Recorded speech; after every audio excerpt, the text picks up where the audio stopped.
Hello, YouTube. Michael Constantine here.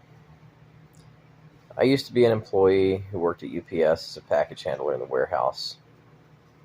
And I worked in many different areas, but I wanted to talk about it because this is a particularly serious issue that affects a lot of workers in the United States. UPS is a large company, and there are a lot of people who work in the outbound where I used to work.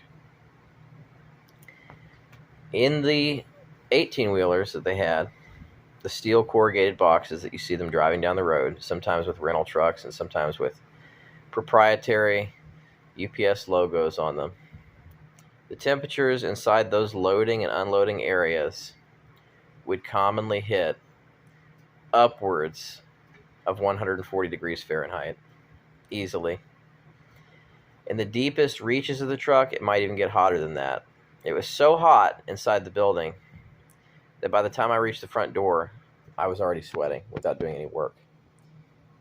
And within 10 minutes of getting in one of the large trucks, my clothing was soaked with sweat. I would be wet all the way down to my underwear by the end of the shift, and I would have heat rash. And there were often one or more days that I would have to take off from work because I was so sick from heat exhaustion that I was having diarrhea, but uncontrollable diarrhea. I would have to lay in bed the following afternoon rather than going to work because I was too sick to work.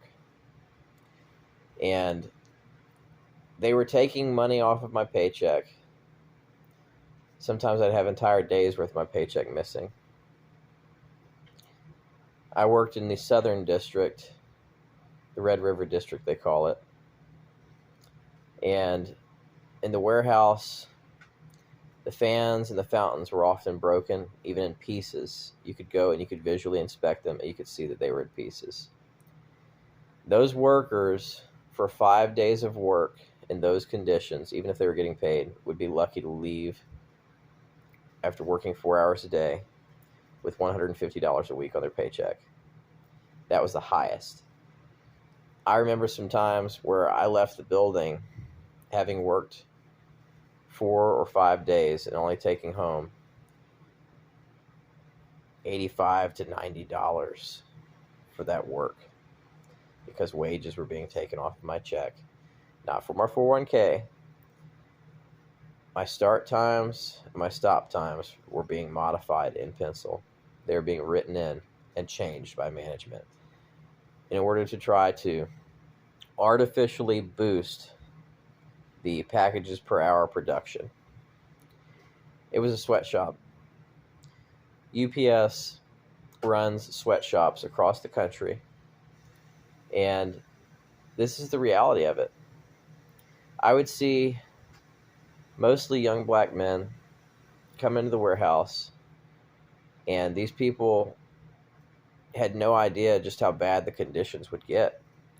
They would get in there in black jeans and a black t-shirt, and halfway through the shift, you would see these men collapse in their work area and have to be carried out on a stretcher via ambulance to go to the hospital because of extreme heat exhaustion and fatigue and dehydration.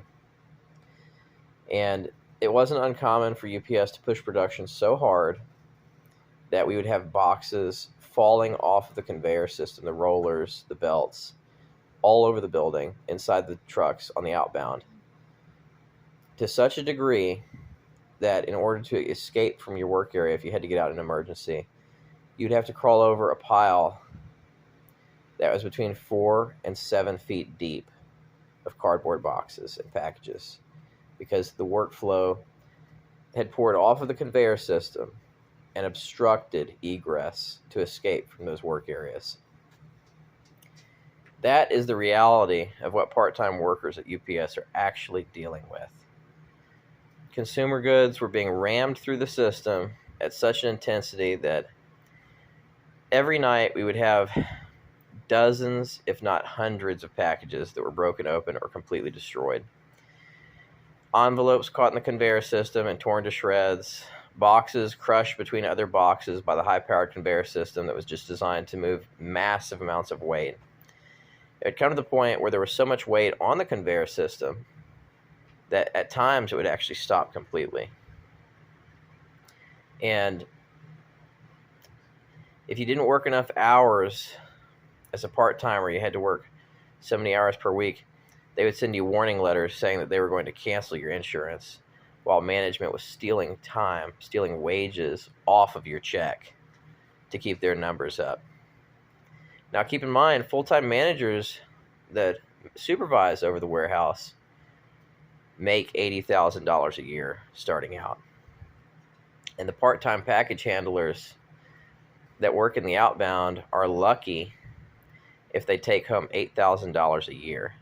That means that what one full-time supervisor makes, the next 10 to 12 loaders make the equivalent of that put together. That's just unacceptable. It's completely unacceptable. It's a grueling, extremely difficult job that taxes your body to its physical limits. And then when you get sick, I'll tell you what they did to me. I got sick after my spouse died. They canceled my insurance effective immediately. And then a few months later, they fired me after nearly 9 years cumulatively in 2 separate stints with the company. That's what they did. That is what UPS is doing to American workers. And they're a Fortune 500 company.